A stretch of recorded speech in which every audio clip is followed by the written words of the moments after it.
Assalamualaikum warahmatullahi wabarakatuh. Salam dan bahagia Bapak Ibu Guru hebat. Saya Kistanti, calon guru penggerak Angkatan 7 Kabupaten Wonogiri, akan menyampaikan koneksi antar materi, kesimpulan dan refleksi modul 1.1 Pemikiran Ki Hajar Dewantara. Kesimpulan pemikiran Ki Hajar Dewantara mengenai pendidikan antara lain menuntun, memerdekakan manusia sesuai kodrat anak bermain, berpihak pada anak, serta penanaman budi pekerti.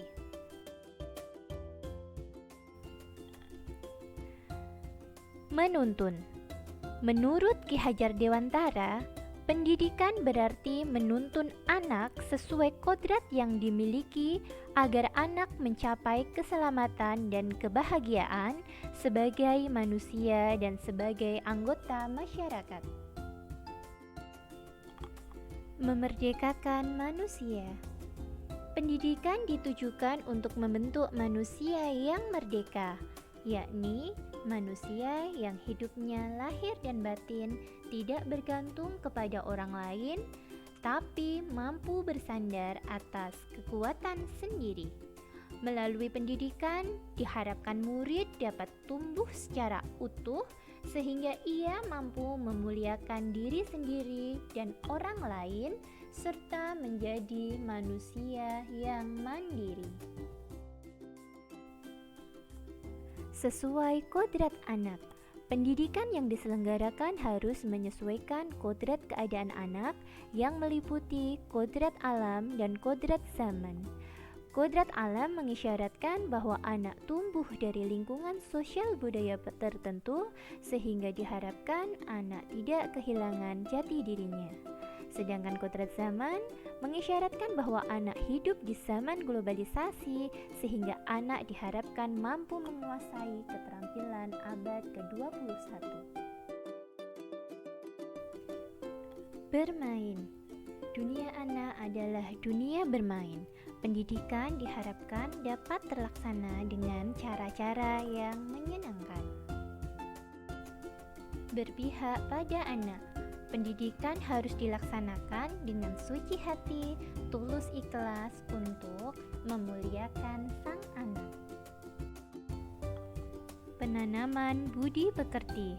Melalui pendidikan, diharapkan anak memiliki budi pekerti yang sesuai dengan nilai-nilai kemanusiaan. Refleksi.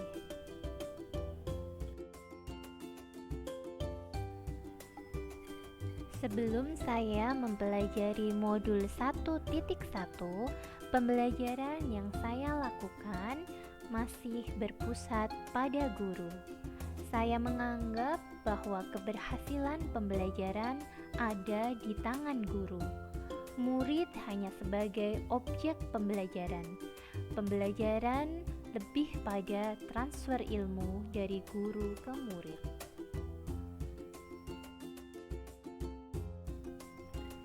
Selain itu, pembelajaran yang saya lakukan masih terfokus aspek kognitif saja.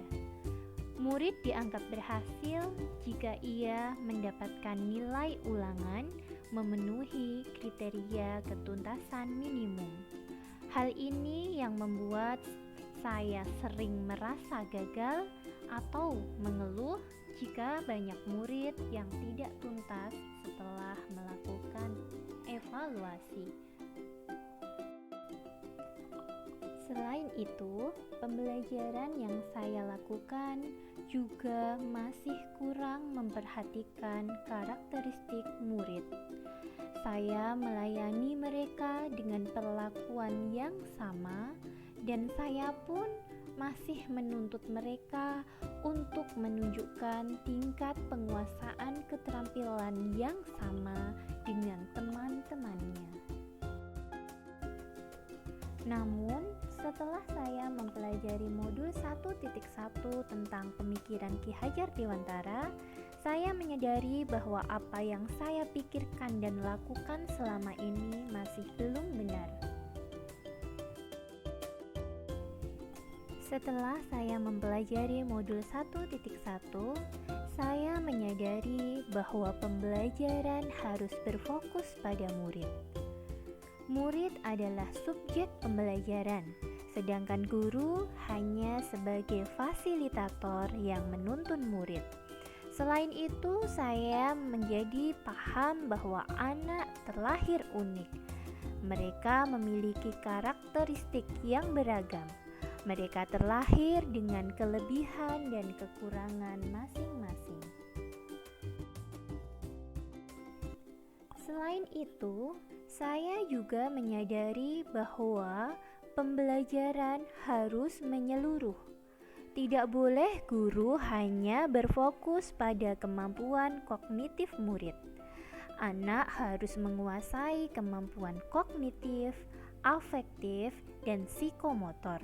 Mereka harus tumbuh dan berkembang secara utuh, lahir, dan batin.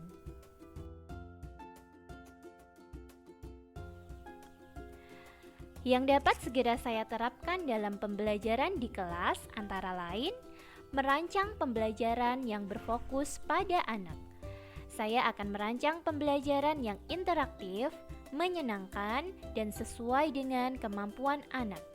Sebagai guru, saya akan menuntun anak agar mereka mampu tumbuh dan berkembang secara optimal sesuai dengan kemampuan masing-masing. Saya tidak akan lagi menuntut mereka untuk mengikuti kehendak saya. Saya akan mendorong mereka agar mereka mampu menjadi manusia yang merdeka. Selain itu, saya akan melaksanakan pembelajaran yang mampu memberikan pengalaman kepada anak untuk dapat mengembangkan dan memiliki keterampilan abad ke-21, yakni kreatif, berpikir kritis, berkomunikasi, serta berkolaborasi. Demikian apa yang dapat saya sampaikan, semoga bermanfaat. Salam dan bahagia Bapak Ibu Guru hebat. Wassalamualaikum warahmatullahi wabarakatuh.